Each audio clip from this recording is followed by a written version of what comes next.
Here we are again. I'm the Organic Mechanic with Kelp4less.com, and in that corner is Harley Smith, Hydroweight Champion of the World. Hi, Harley.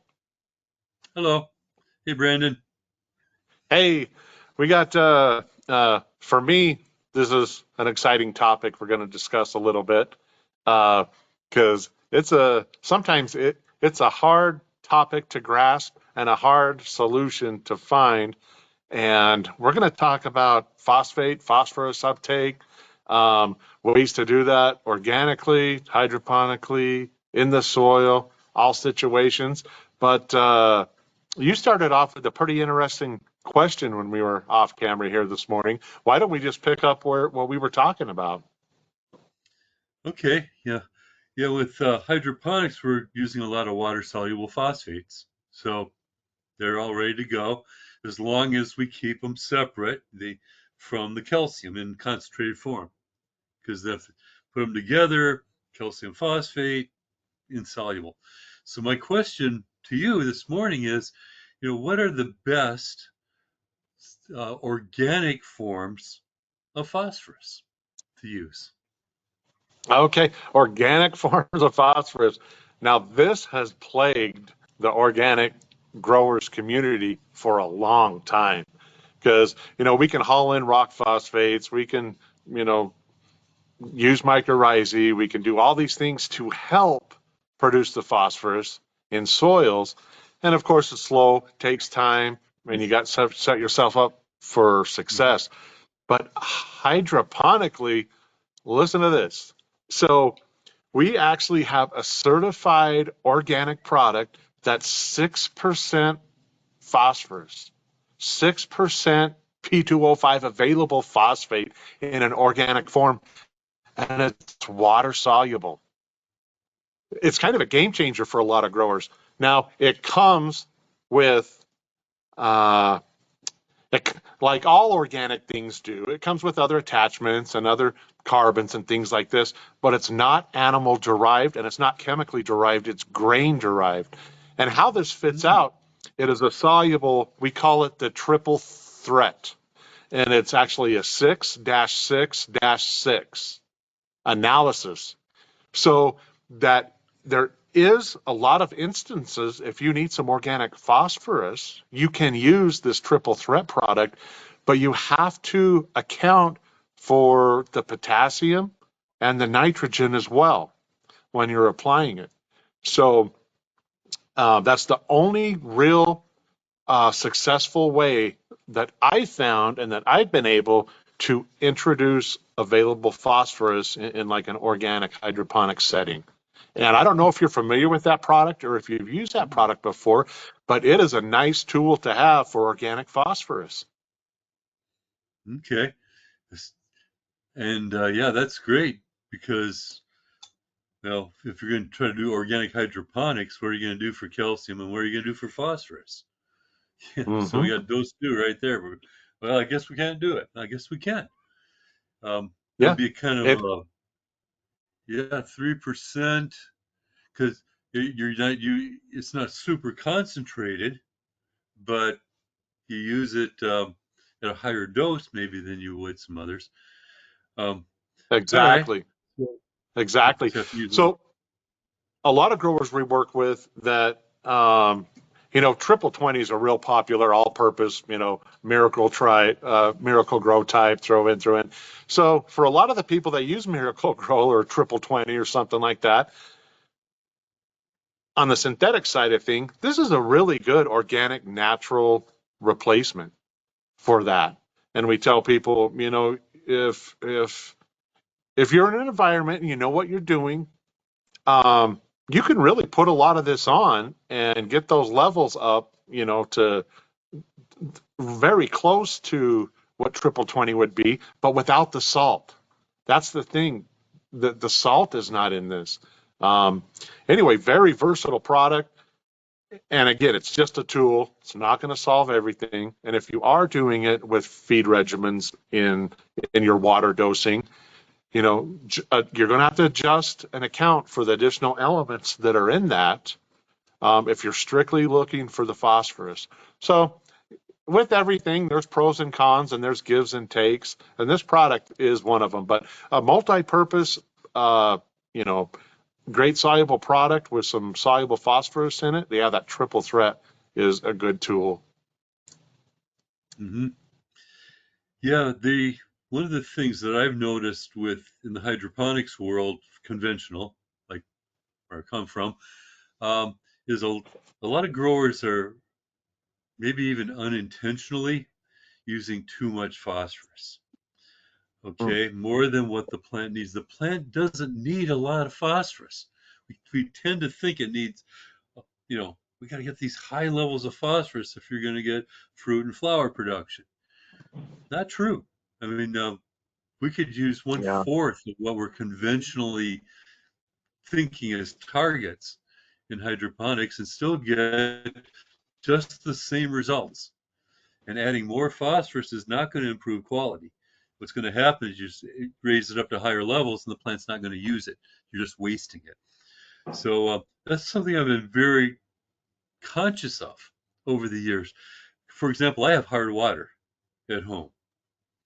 Takes a lot of pH down to get to my target levels. Now, once I hit them, it's really well buffered. They're going to stay there.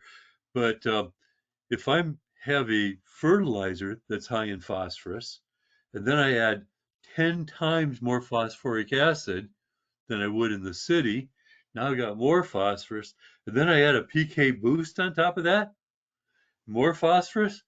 Next thing you know, phosphorus toxicity shows up as a zinc deficiency.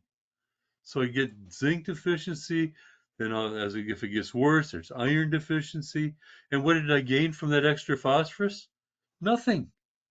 I didn't gain any extra benefits. So if I have to do some boosting, I never add monopotassium phosphate as a boost because I have more than enough phosphorus. So I'll just add like a potassium sulfate or something because the potassium will react with the phosphoric acid. And what does it make? Monopotassium phosphate, my PK boost. Uh, and it's the same thing with my CalMag. I have more calcium in my hard water than in a CalMag solution. So I never add CalMag. I just add the amino acid blend to make the calcium more available and make it easier for the plant to take up. Make sure it doesn't lock up.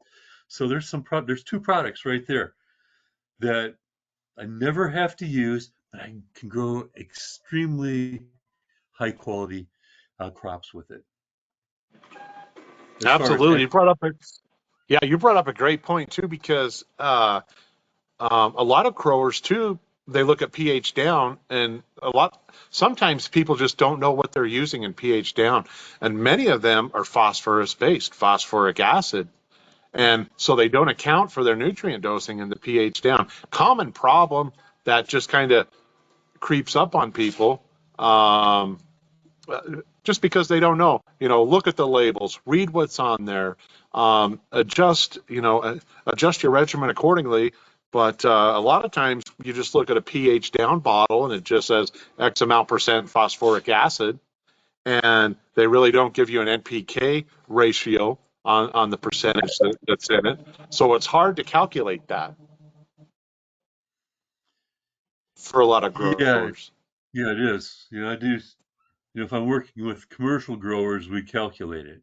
I'll go right through how much phosphorus in am I actually adding with my pH down. Now, it's typically, depends on again the water. I mean, how much are you adding? But if you have pretty clean water to start with, you might be only adding 11 parts per million of phosphorus. I mean, that doesn't seem like much. But if all you need is 35, you're one third there already.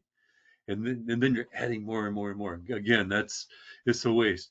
And by the way, in the field agriculture here in Michigan, our our phosphorus levels are so high that if for people in the cities now, we're not even in the state of Michigan, we're not allowed to use phosphate fertilizers on our grass and lawns Hmm. anymore because it's saturated.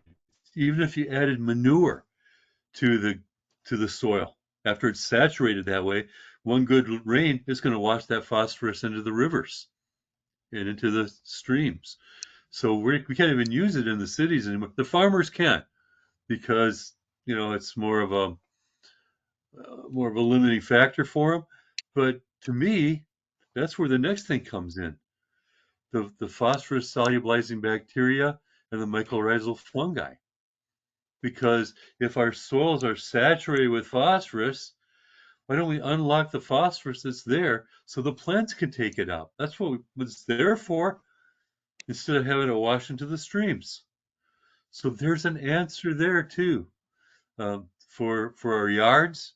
And I thought, by now, I mean, if you can't use phosphorus, the only time you can use phosphorus on yards is if it's a new lawn, because as you know, phosphorus will aid with root strike and establishment of the plant. So you're establishing a yard, fine, we're allowed to use phosphate fertilizers.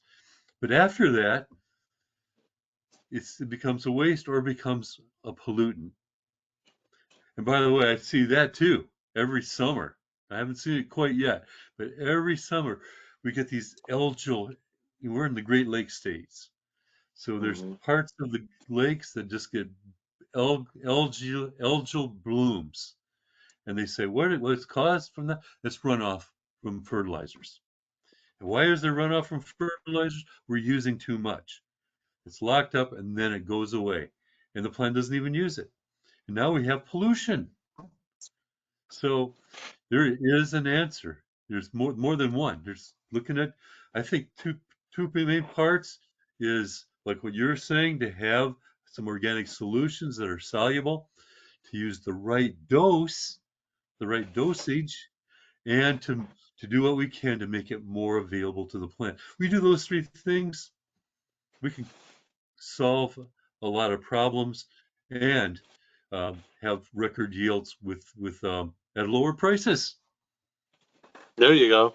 Yeah, more affordable way to do things. So let me ask you this. So how does that excess phosphorus affect the calcium uptake in the plant? What relationship does that have? That's an important topic to discuss.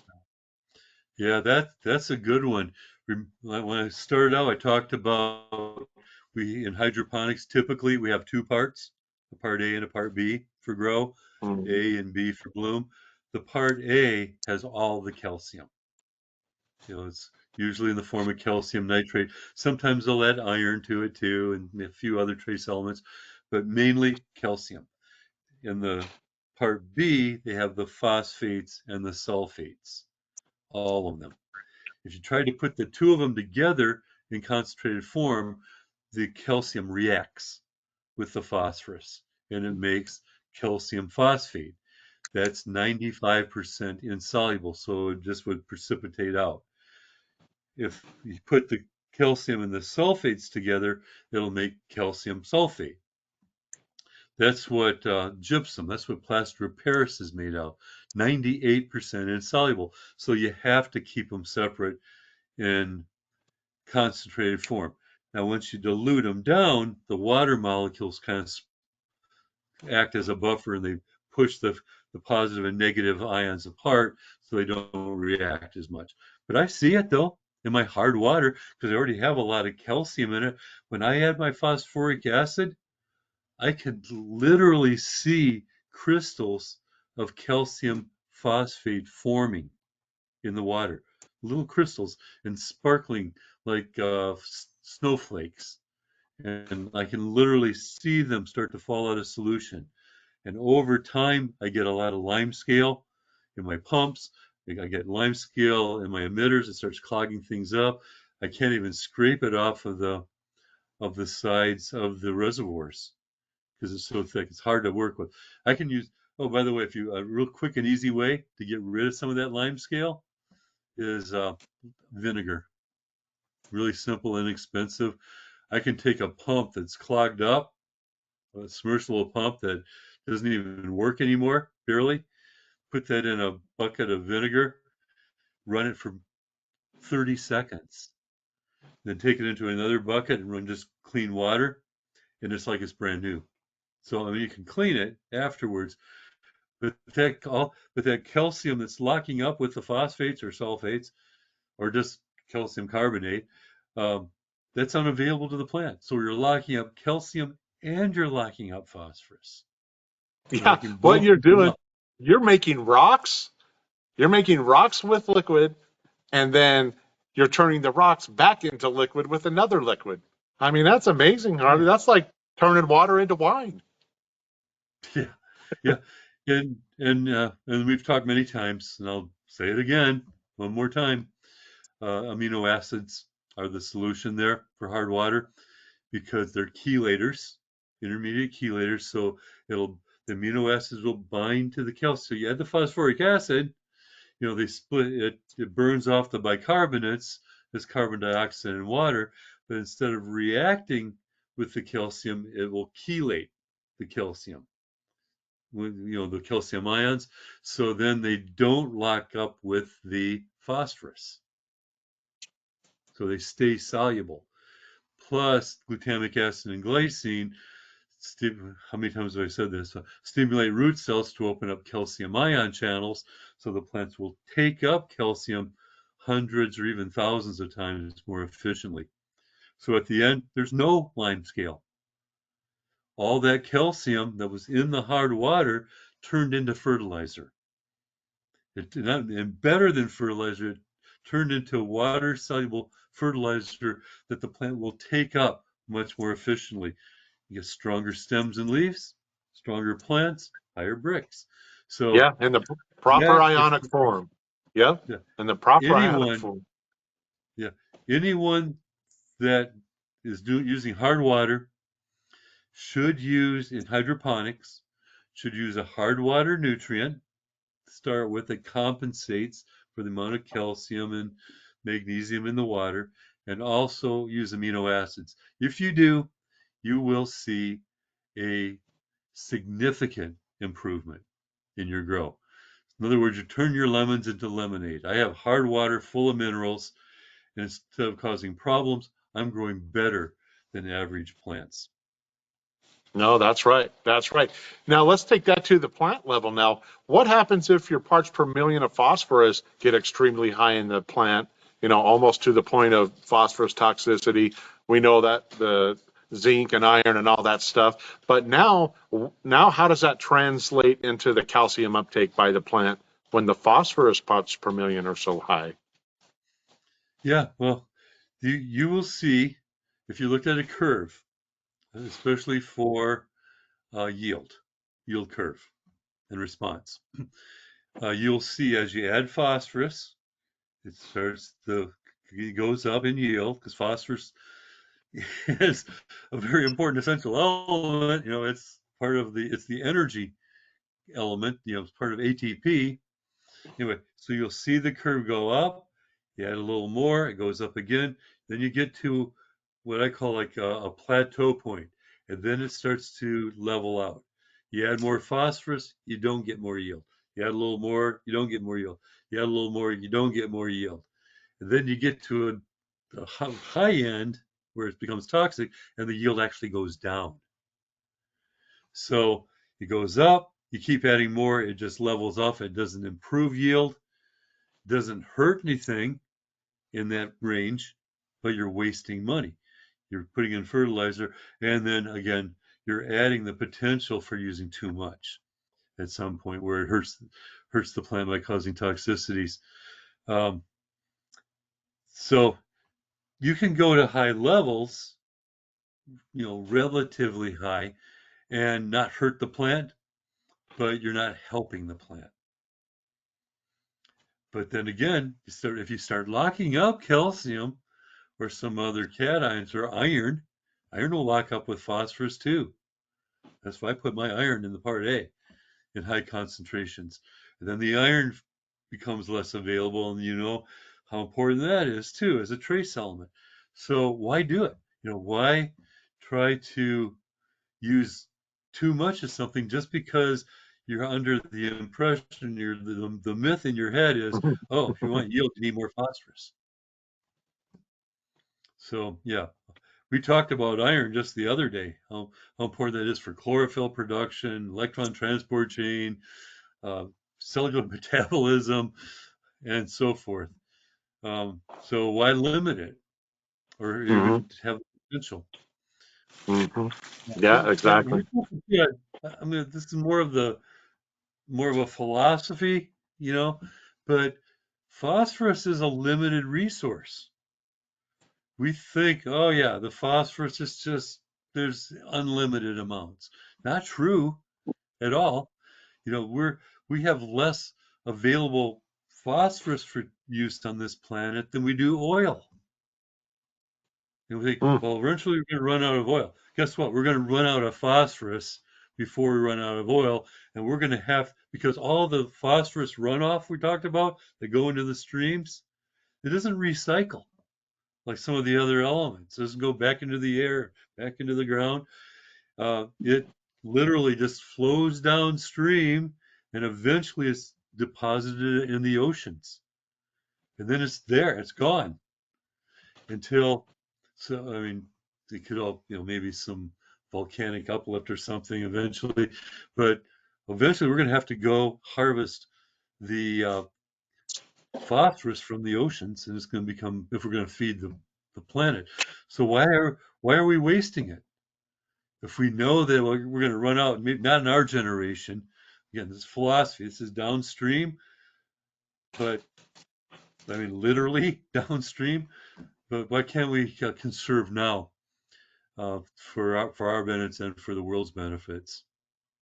Yeah, and it's hard for me to visualize all that phosphorus you guys have over there because we live right down the road from one of the largest, phosphorus production plants, anywhere. And what they're taking calcium phosphate, this huge, huge production plant making phosphoric acid and, MAP and, all these things. And they've been doing that for a long, long time. And you should see the mountain of gypsum that they have behind their plant. Just a mountain. And I'm not talking about a hill. I'm not talking about a heap. This is a mountain, and they add to it constantly every day. And they're actually creating a landscape with this mountain, and nothing grows on it. It's just like it's the byproduct, and it's just a bare kind of brownish brownish mountain that just keeps piling up more and more and more and more and more, just like skyscrapers, all in the name of phosphorus. And so the and we have no phosphorus. Our levels in phosphorus in our soils here, where I'm around, are very, very low. So it's so interesting that you live in an area that it's so high. How did it get there, Harley? Yeah, I don't know. Well, you're starting out with the rock phosphate, right? So it's Uh huh. calcium Yes. phosphate, Yeah. but in their processing, they must be using sulfuric acid They because are. Yep. gypsum is calcium sulfate. All right. So I hate to even think about it. Again, it's a little hippy dippy philosophy, but I'm a child of the '60s. So yeah, okay, I'm more hippie. And you just think about all of the, not just the chemical that you end up with, the salt. Oh, I'm not too worried about that, but all the things that go into making that and the pollutants that are developed or are Mhm. derived from that and byproducts. That so even when I look at, oh, this is nice, pure, really well processed hydroponic fertilizer. Yeah, but how did they make that? If you Mhm. really, really think about it, there's probably they're not using enzymatic hydrolysis to do some of this stuff. They're not working with nature. They're using harsh chemicals. Yeah, And big chemical reactions going on. Big chemical reactions. yeah, and that's the sign, the big sign of industrialization or industrial agriculture is, if you want to have a meter for that, is how much um, sulfuric acid is actually produced and used to do that. And that becomes an indicator of how sophisticated we are compared to other countries. So we're making a lot of toxic waste, and we're making some other waste that are, I might not call them toxic, but they're waste. Hmm. Yeah, You know, absolutely, and absolutely. and that's our country too. Where I think that I don't think I'd be exaggerating to say that we're the most wasteful country on the planet. You know, I don't have anything to support that, but we are, the little bit of recycling we've been doing, it seems like just a drop in the bucket compared to the amount of waste that we produce every year as a country. Um, anyway, so yeah, phosphorus is a limiting factor, but like with anything, like too much nitrogen causes problems, too much potassium causes problems, and too much phosphate causes problems. So let's figure out what we need and just give them that. Yeah, I'd like to see it at the high end of sufficiency, the top of the curve, maybe going into it a little bit, but not double or triple the amount. Yep, sufficient. Yeah, we all just need to Yeah. be sufficient in what we do. Mhm. Well, that was another great visit, all about phosphorus. Boy, we there's a there's a wide range of phosphorus topics we covered there. But once again, another great learning experience. Education is key, and it always points back to don't overdo it. Don't overdo it. Yeah, yeah. We don't want to.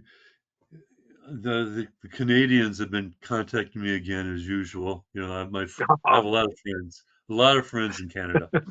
Okay, and a lot of fans in Canada. But one company has just emailed me yesterday. They want me to develop some fertilizers for them. Um, so, uh, yeah, we're not done yet with that. But to me, again, if I'm going to work with a fertilizer company, it's going to be, I am not, I just want to do a base fertilizer. This is, they want me, oh, Harley Smith fertilizer, the best in the world. I don't want to do that because there's no such thing. There's different plants take up different amounts of nutrients. I want to have a base fertilizer that nothing is deficient and nothing is excessive.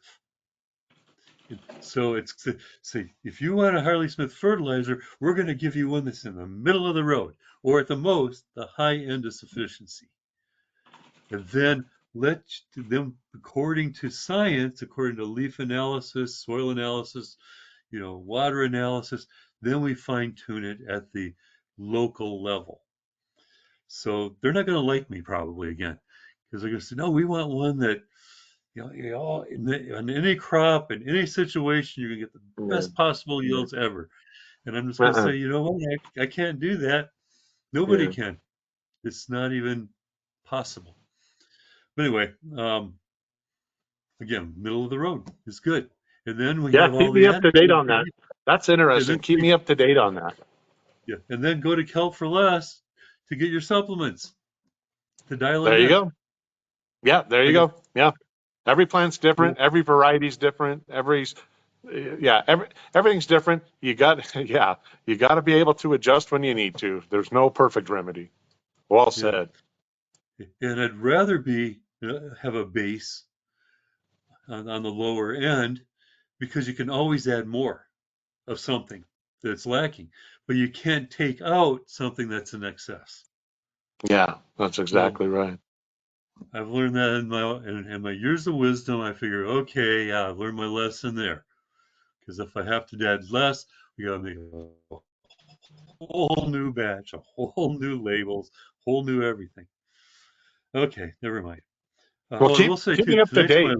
That's last. going to be interesting. I, as an add-on, throwing in a little picture. Tonight is my last class number 12 in the Master Grower Short Course, and the next round of 12-week round of classes, the summer semester, starts July 3rd. So maybe I'll send you out an announcement. Right now, I only have one student signed up because I haven't really been promoting it yet. That'll be Okay. just 2 or 3 weeks. No. Yeah, email that Oh, over. We'll put it in our links. okay. Yeah, I'll send you a short description, and you can just go to hydroharley.com to sign up. Yeah, yeah. Get that over to us, and we'll do what we can to spread the news. Okay. Hey, thanks for all your input today on the organics. I'm going to have to try some of that organic phosphorus sometime. just Yeah, I'll for send you experiment. some. You know, it works. Yeah, I'll send you some. It's so multi-use. Yeah, just yeah, let's use it. We'll talk about that again. Okay. All right. Thanks a lot. I guess I'll see you next week. Okay, thanks, Harley. Okay. Goodbye. See ya.